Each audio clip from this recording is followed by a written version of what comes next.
नमस्कार दोस्तों, आप सबका स्वागत है भास्कर वीरबल सिंह हिंदी साहित्य चैनल में। दोस्तों, सुस्वागतम, राधे राधे, कृष्णा कृष्णा, राम राम सा, खम्मा धनी सा, जय माता दी और साथ ही साथ दोस्तों सत श्री अकाल और नमस्कार और सह प्रेम अभिवादन। दोस्तों, आज अपना जो टॉपिक है वो है संजीव द्वारा विरचित आरोहण कहानी। और आरोहण कहानी के हम प्रश्नोत्तर देखेंगे और प्रश्नोत्तर की संख्या कुल 72 के लगभग है।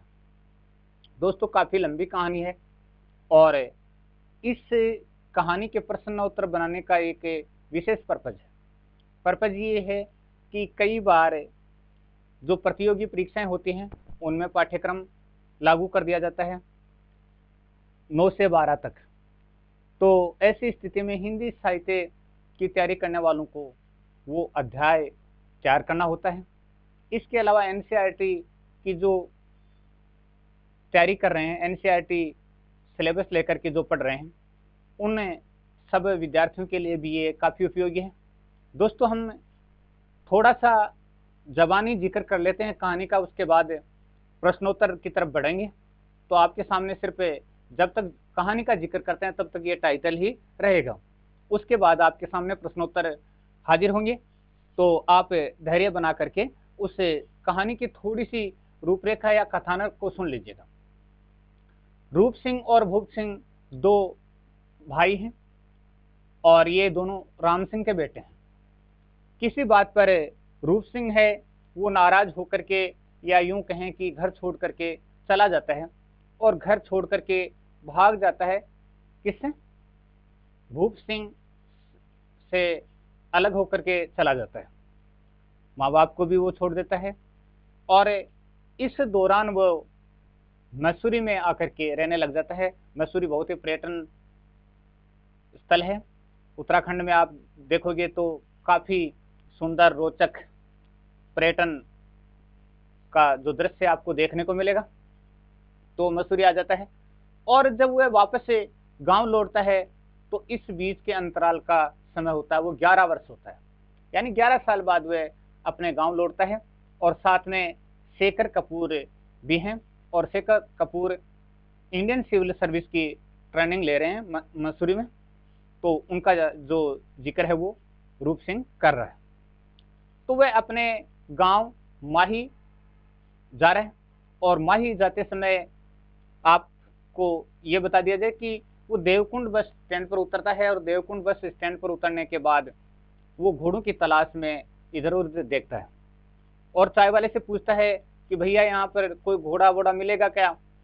तब चाय वाला पहले तो सिर खुजलाने लगता है, फिर अपने आप से बोलता है कि माही जाने के लिए घोड़ा कहाँ से मिलेगा। फिर अचानक उसको याद आता है कि एक लड़का जो 2 घोड़ों के साथ है उसको वो बुलाता है और उसका नाम महीप है।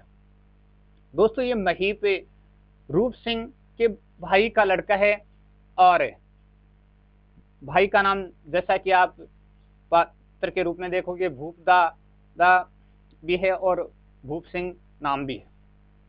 कहीं उनको दादा के नाम से संबोधित किया गया, दादा बड़े भाई को कहते हैं, और कहीं पर उनको भूप सिंह के नाम से संबोधन दिया गया। तो ये मूलतः भूप सिंह का लड़का है और ये भी घर से भाग जाता है और इसकी माँ का नाम सैला है।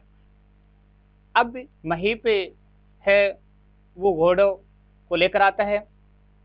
शेखर कपूर और रूप सिंह दोनों घोड़ों पर बैठते हैं और पर्वतीय जो चढ़ाई और रास्ता है उसको तय करते हैं और तय करने के बाद वो माही पहुंचते हैं। माही पहुंचने के बाद गांव वाले अचरज से उनको देखते हैं। फिर रूप सिंह अपना परिचय देता है। रूप सिंह परिचय देने के बाद उनकी मुलाकात उनके भाई भूप सिंह से होती है और तब पता चलता है कि उनका जो परिवार था जिनमें माँ बाप थे वो दोनों के दोनों भूस्खलन यानी हिमांग पर्वत का भूस्खलन हुआ उसमें दब जाते हैं। फिर भूप सिंह आता है और आकर के अपने भाई रूप सिंह को और शेखर को ले जा करके हिमांग पर्वत के ऊपर अपने बने हुए घर को दिखलाता है और साथ ही साथ एक चिड़िया का उदाहरण भी बताता है, गिद्ध और चिड़िया का उदाहरण भी बताता है और जीवन की जो विकट परिस्थिति है, किस परिस्थिति में वो पहाड़ी लोग जीवन जीते हैं, उसको भी वो चित्रित करता है। दोस्तों, वीडियो को आप अगर देख रहे हैं तो मैं आपसे एक बात जरूर कहूंगा कि उत्तराखंड से कोई बंधु इसको देख रहा हो कभी भी, जब कभी भी, और साथ ही साथ अगर वो माही के क्षेत्र का निवासी हो तो सबसे पहले उनको नमस्कार। और अगर आप वहां की छोटी सी क्लिप भी मेरे को भेज सकें तो आपका बहुत आभार होगा। माही कैसा है ये मैं देखना चाहता हूं दोस्तों। हालांकि लेसन है और अगर आप माही के हों तो आपका बहुत बहुत स्वागत, देख रहे हो तो। चलिए दोस्तों, हम आगे बढ़ते हैं और इसके प्रश्नोत्तर को गति देते हैं।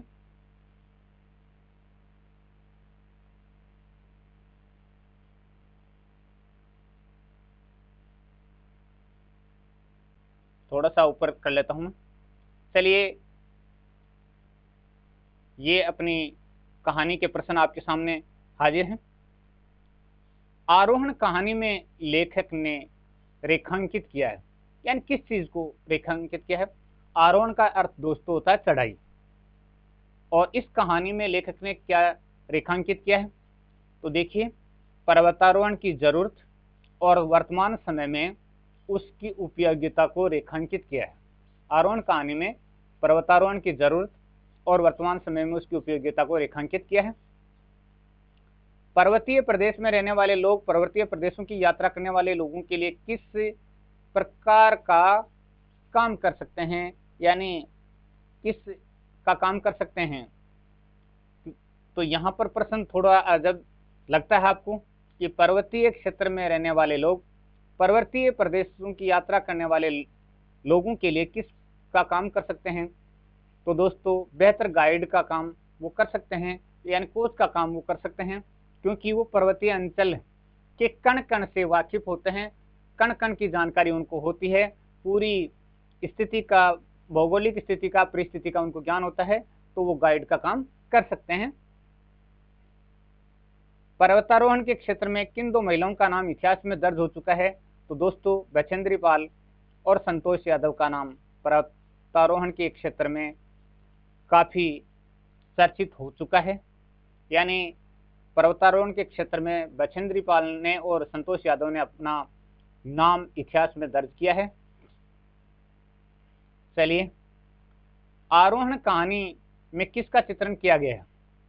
आरोहण कहानी में किसका चित्रण किया गया है? पर्वतीय प्रदेश के रहने वाले लोगों के जीवन संघर्ष। तो भैया, जीवन संघर्ष बहुत ही जटिल होता है, कठोर होता है, और आप लोग जो समतल में रहने वाले हैं उन जैसा जीवन नहीं होता। हालांकि हम जब पर्यटन के लिए जाते हैं तो हमें बहुत सुंदर, सुखद, मनोरम, भव्य लगता है, लेकिन उनका जीवन संघर्ष उतना ही क्या है, कठोर होता है। प्राकृतिक प्रदेश बड़ा सुहावना होता है, लुभावना होता है, चारों तरफ यानी वादियां ही वादियां होती हैं।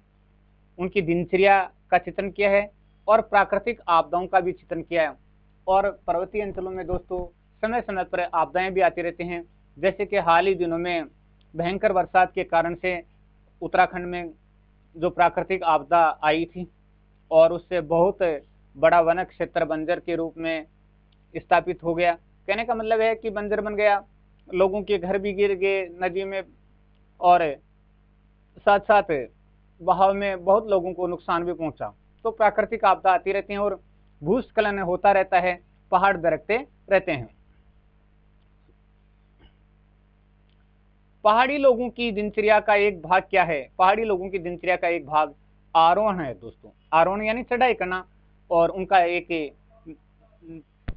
जो नियम ही है, सुबह शाम उठते बैठते, क्योंकि चारों तरफ पहाड़ी पहाड़ है, और पहाड़ी पहाड़ है तो उन लोगों को यानी पहाड़ों पर चढ़ना उतरना ये तो उनका एक दिनचर्या का हिस्सा है। खेत में जाएंगे तो भी पहाड़ है, घर आएंगे तो भी पहाड़ है, बाजार जाएंगे तो भी पहाड़ है। पहाड़ी लोगों को आश्चर्य कब होता है? ये पता चलता है कि आरोहण किसी को नौकरी भी दिला सकता है। कि पहाड़ी लोगों को आश्चर्य कब होता है? जब उनको ये पता चलता है कि आरोहण से किसी को क्या मिल सकती है? नौकरी भी मिल सकती है, यानी चढ़ाई से, पहाड़ चढ़ने से। आरोहण कहानी के लेखक का नाम बताइए। संजीव आरोहण कहानी के लेखक का नाम है। आरोहण कहानी की भाषा शैली पर प्रकाश डालिए। भाषा शैली किस प्रकार की है? तो भाषा शैली रोचक है, आंचलिक शब्दों का प्रयोग है। आंचलिक शब्द दोस्तों वहां के अंचल के, विशेष तौर से माई के अंचल के शब्दों का प्रयोग किया गया है। पर्वतीय प्रदेश की बोलियों के शब्द एवं मुहावरे सम्मिलित किए गए हैं।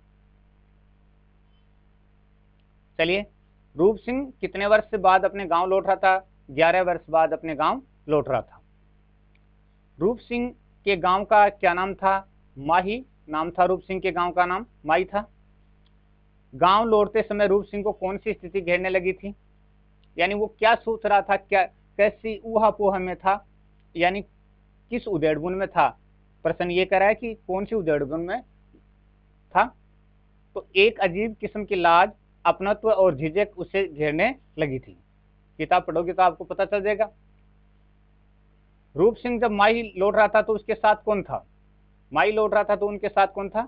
शेखर कपूर था, जो इंडियन सिविल सर्विस की मसूरी में ट्रेनिंग ले रहे थे। रूप सिंह का गांव माई कितने हजार फुट की ऊंचाई पर था? ये देखिए 10,000 फुट की ऊंचाई पर था। रूप सिंह का गांव माई है, वो समुद्र तल से ऊंचाई नापी जाती है, तो वो 10,000 फुट की ऊंचाई पर था। चलिए आगे, देवकुंड बस स्टॉप से माई गांव की दूरी कितनी थी? देवकुंड बस स्टॉप से माई गांव की दूरी कितनी थी? 15 किलोमीटर दूर थी। 15 किलोमीटर दूर थी देवकुंड बस स्टॉप से माई गांव की दूरी। याद रखिए दोस्तों, ये मोस्ट टू मोस्ट क्वेश्चन है। ऐसे प्रश्न अगर आरपीएससी की तैयारी कर रहे हैं तो इसको ध्यान में रख लीजिएगा। बहुत बार पूछ लिया है कि वो इतनी दूरी, वहां से वहां की दूरी कितनी थी। ये प्रश्न कई बार पूछते हैं, तो इस प्रश्न को तो आप याद कर ही लीजिएगा। यहाँ कोई घोड़ा वोड़ा नहीं मिलता क्या? रूप सिंह ने ये सवाल किससे किया? तो ये चाय वाले से क्या था कि यहाँ घोड़ा वोड़ा नहीं मिलता है क्या? चलिए, चाय वाले ने 9-10 साल के लड़के का नाम क्या पुकारा? चाय वाले ने 9-10 साल का लड़का था, उसका नाम क्या पुकारा? महीप। यानी उसने उसका नाम पुकारा, ओए महीप के नाम से संबोधन किया था। और ये महीप इस कहानी का जो पात्र है, और ये पात्र आप समझ गए होंगे कौन है। बड़ा ही इंटरेस्टदायक पात्र है, ये बहुत कम बोलता है। और महीप का मेहनताना चाय वाले ने कितना तय किया था? मेहनताना 2 घोड़ों के 100 रुपये, यानी 2 घोड़े बुलाया था और 2 घोड़ों के उन्होंने 100 रुपये तय किए, 50-50 रुपये तय किए थे। चलिए अगला प्रश्न, शेखर कपूर पहाड़ियों और घाटियों को किससे देख रहा था? पहाड़ियों और घाटियों को किससे देख रहा था? बाइनोक्यूलर से, यानी दूरबीन से देख रहा था कि कैसे रोचक लगती हैं, आकर्षक लगती हैं, मनोरम लगती हैं, भव्य लगती हैं। बाइनोक्यूलर से देख रहा था। सरगी से पहले के गांव का क्या नाम था? तो माई, यानी सरगी से पहले का गांव और उसका नाम क्या था? माई था। चलिए आगे बढ़ते हैं। प्रश्न, महीप का पहनावा कैसा था? महीप का पहनावा कैसा था?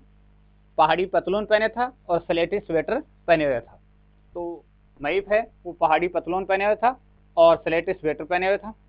ये जा सकेगा भला, ऐसा संदेह किसने प्रकट किया कि 9 साल का लड़का जा सकेगा भला? ऐसा संदेह किसने प्रकट किया? शेखर ने, यानी शेखर कपूर ने यह संदेह प्रकट किया कि ये जा सकेगा। चलिए, पहाड़ों के नीचे कौन सी नदी बह रही थी? सुपिन, सुपिन नदी बह रही थी। तो देखिए दोस्तों, सुपिन नदी का जिक्र यहाँ पर हो रहा है और शायद सुपिन नदी का नाम अब दूसरा है। ऊंची नीची डांडियों में, सॉरी, ऊंची नीची डांडियों माँ हे कुहेड़ी ना लागे तुम, ये गढ़वाली एक गाना है कि ऊंची नीची डांडियों माँ हे कुहेड़ी ना लागे तुम।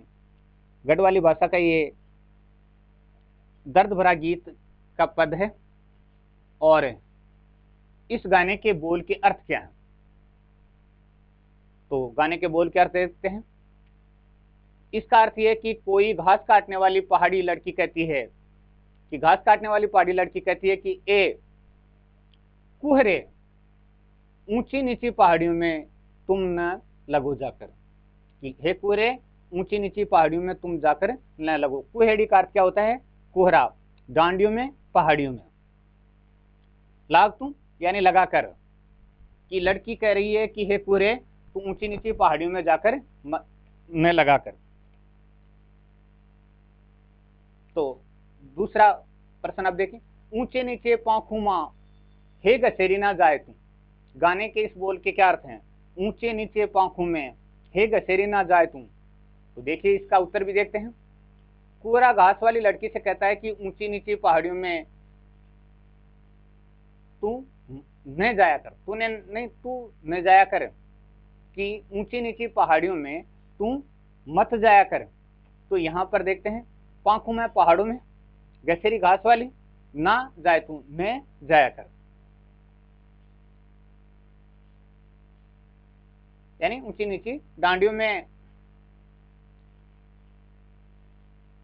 अगला है, हे हिलास ना बास तू। ये थोड़ा ऊपर वाली पंक्ति देखो, कि ऊंची नीची डांडियों में, ऊंचे नीचे पहाड़ों में हे हिलास ना बास तू। इस गाने के बोल के क्या अर्थ है? थोड़ा सा इसको मैं संशोधन कर देता हूं। ये 25 नंबर का यहां से है, और ऊंची नीची डांडियों में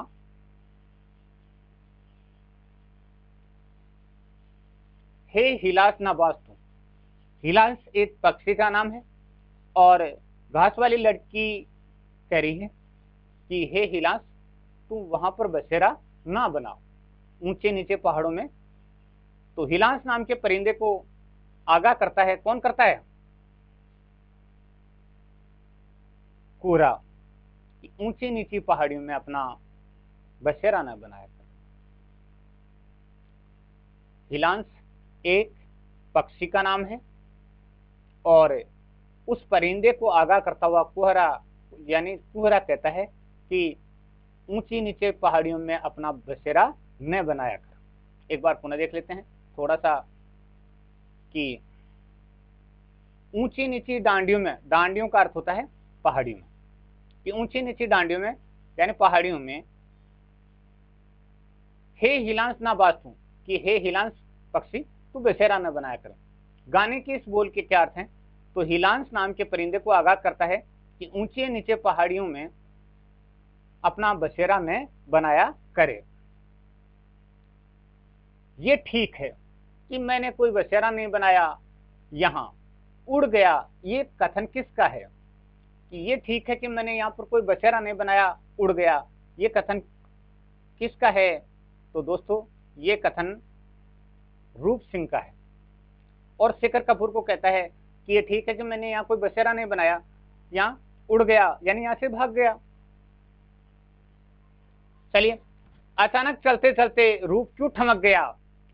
ठमक गया यानी रुक गया, अटक गया। शेखर को यह बताने के लिए कि यहीं इसी जगह मैंने धकेला था भूप दादा को, यानी जब घर से भागा था देवकुंड के लिए, तो भूप दादा को उन्होंने धकेल दिया था, और उस जगह को वो दिखाना चाहता है।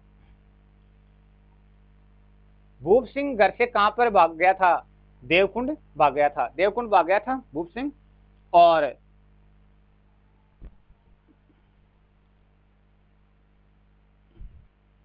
उन्होंने उस दिन से जो हाथ छोड़ा कि फिर नहीं, उन्होंने उस दिन से जो हाथ छोड़ा फिर नहीं पकड़ा। यहां रूप सिंह ने किसकी तरफ इशारा किया है? यहां रूप सिंह ने भूप दादा की तरफ इशारा किया है, कि भूप दादा ने उस दिन हाथ छोड़ा था, उसके बाद कभी नहीं पकड़ाया। ये बात वो शेखर को कह रहा है। अगर उस वक्त रॉक क्लाइंबिंग जानते, उस वक्त रॉक क्लाइंबिंग जानते तो इतनी मुश्किल ना थी, ये कथन किसका है? अगर उस वक्त रॉक क्लाइंबिंग जानते तो इतनी मुश्किल ना थी, ये कथन किसका है? तो देखिए ये कथन शेखर का है, कि शेखर का है कि अगर तुम उस वक्त रॉक क्लाइंबिंग जानते, यानी जब भूप दादा के साथ गिरे थे, तो रॉक क्लाइंबिंग जानते तो मुश्किल नहीं होती। किसी भी चढ़ाई को चढ़ने से पहले किस चीज की तरफ ध्यान देना होगा? किसी भी चढ़ाई को चढ़ने से पहले किस चीज की तरफ ध्यान देना होगा? पत्थर किस जाति का है? इग्निस है या ग्रेनाइट है, मेटामार्फिक है या सैंडस्टोन है या सिलिका है? कि किसी भी चढ़ाई पर चढ़ने से पहले यानी क्या देखना पड़ता है कि पत्थर किस जाति का, इग्निस है, ग्रेनाइट है, मेटामार्फिक है, सैंडस्टोन है या सिलिका है? शेखर देवदार के वृक्षों को मजाक में क्या कहा करता था? देवदार के वृक्ष को मजाक में क्या करता था? पहाड़ के रोए कहा करता था, पहाड़ के रोए कहता था। महीप के घोड़ों का क्या नाम था? हीरू और वीरू महीप के घोड़ों का नाम था। भेड़ों के साथ किस नस्ल का कुत्ता भी था? भोटिया कुत्ता। भोटिया कुत्ता यानी भोटिया नस्ल के कुत्ते होते हैं वहां पर पहाड़ों में। कभी प्रेम की भी चढ़ाई चढ़ी है कोई? ये कथन किसका है? तो पहाड़ों में एक भेड़ चराने वाली लड़की को देखते हैं और तब शेखर है ये सवाल करता है, किससे? रूप सिंह से सवाल करता है कि कभी प्रेम की चढ़ाई भी चढ़ी है कोई? ये कथन शेखर का है। रूप किसकी गुलामी बजा लाने में ही अपने को धन्य समझता था? रूप किसकी गुलामी बजा लाने में अपने को धन्य समझता था? सैला की। सैला की गुलामी बजा लाने में अपने आप को क्या समझता था? धन्य समझता था। सैला बैठकर स्वेटर बुनती तो रूप क्या करता था? उसकी भेड़ों को हाँका करता था। कि सैला बैठकर स्वेटर बुनती तो रूप क्या करता? उसकी भेड़ों को हाँका करता था। रूप सैला के लिए किसके फूल तोड़कर लाता? बैरोस के फूल जो उसको बहुत पसंद थे। बैरोस के फूल तोड़कर लाता जो उसको क्या थे? बहुत पसंद थे। सैला रूप को कभी कभी क्या देती थी? सैला रूप को कभी कभी क्या देती थी? देवता का प्रसाद और मक्की की रोटी। जो किसके लिए लाती थी? किसके लिए लाती थी? भूप दादा के लिए लाती थी, लेकिन उसको भी दे देती थी।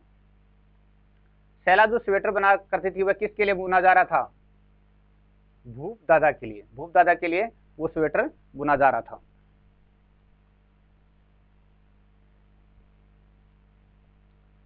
महीप ने कनखियों से किसको देखा? यानी कनखियों से देखना। रूप को देखा था। और कांख के नीचे से देखने को कनखियों से देखना कहते हैं। अजीब होते हैं ये पहाड़ी लोग। ये किसने कहा? रूप ने कहा था। यानी रूप के मुंह से निकल गया कि अजीब होते हैं पहाड़ी लोग, और बाद में उसको एहसास होता है कि वह भी क्या है? एक पहाड़ी है। माई के लोगों ने ठंड से बचने के लिए क्या पहन रखा था? चुस्ती या ऊन का लावा। चुस्ती या ऊन का लावा पहन रखा था। रूप सिंह के पिताजी का क्या नाम था? रूप सिंह के पिताजी का नाम राम सिंह था। रूप सिंह के पिताजी का नाम क्या था? राम सिंह था। राम सिंह का घर कहां पर था? राम सिंह का घर कहां पर था? हिमांग पहाड़ के नीचे था। और जो भूस्खलन में क्या हुआ था? दब गया था। किस्मत से रूप सिंह भाग गया था, और भूप सिंह है वो दूर था इसलिए बच गया था।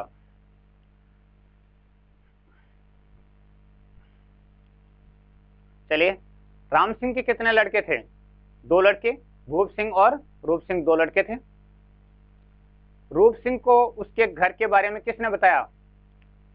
जब रूप सिंह माई गया शेखर कपूर के साथ तो उसके घर के बारे में किसने बताया?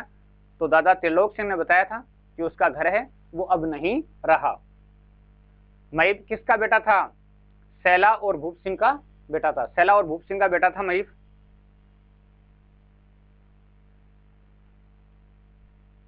शेखर किसकी ट्रेनिंग ले रहे थे? इंडियन सिविल सर्विस की ट्रेनिंग ले रहे थे मसूरी में। रूप सिंह 11 वर्ष तक किनके पास रहा? शेखर के पिताजी के पास। दरकना शब्द का अर्थ क्या है? फटना। दरकना शब्द का अर्थ है फटना। घाटबट्टी शब्द का अर्थ क्या है? पहाड़ के पार जाने का रास्ता। घाटबट्टी शब्द का अर्थ है पहाड़ के पार जाने का रास्ता। चंदोव शब्द का अर्थ क्या है? चंदोव शब्द का अर्थ सामियाना, टेंट। डांडिया शब्द का अर्थ क्या है? पहाड़ियां।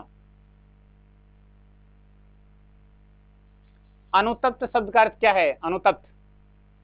पछतावे से भरी, पछतावे से भरा हुआ।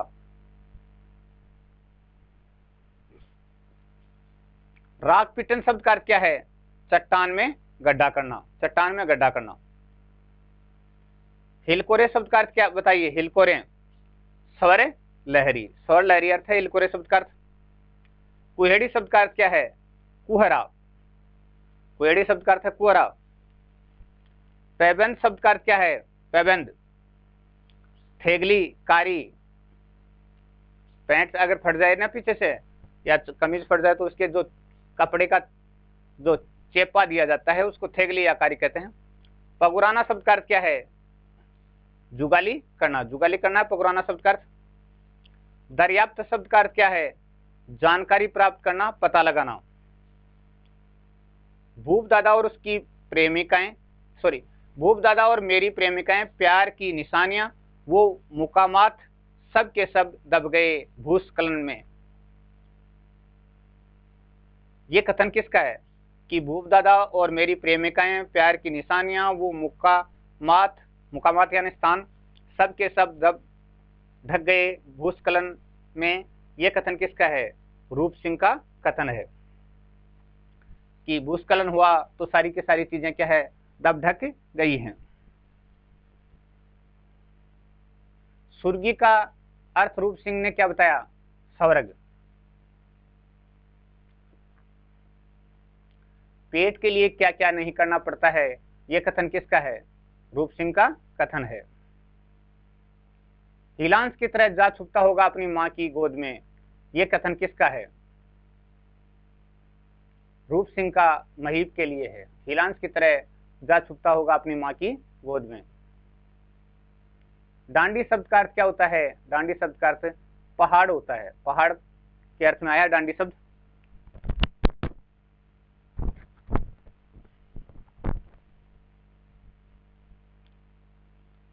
अगला है, हाँ मेरा घर है, तुम्हें कोई तकलीफ नहीं होगी, ये कथन किसने कहा? हाँ यहाँ मेरा घर है, तुम्हें कोई तकलीफ नहीं होगी, ये कथन किसने कहा? रूप सिंह ने महीप को कहा था। यहाँ मेरा घर है, तुम्हें कोई तकलीफ नहीं होगी, यानी महीप जब उनको माई छोड़ने के लिए जाता है तब रूप सिंह कहता है कि यहाँ मेरा घर है और आप यहाँ रुक जाओ, आपको कोई तकलीफ नहीं होगी।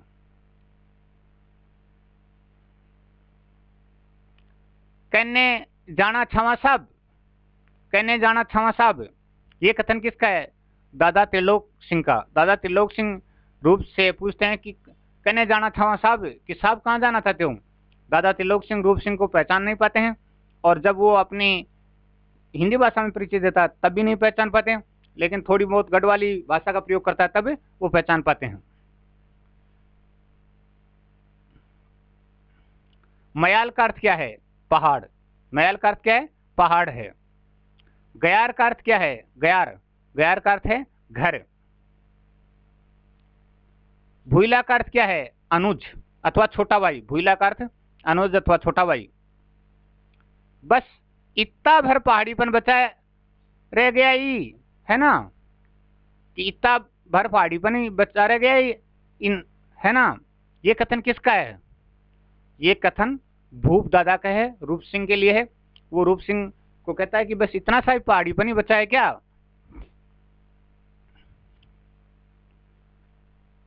अगला प्रश्न, बहुत इंसाफ किया तुम सभी ने मेरे साथ, बहुत, अब माफ करो भूइला, कि भाई माफ करो, मेरी खुददारी को बख्श दो, अब तो जिंदा रहने तक न ही बलद उतर सके दिन न हम।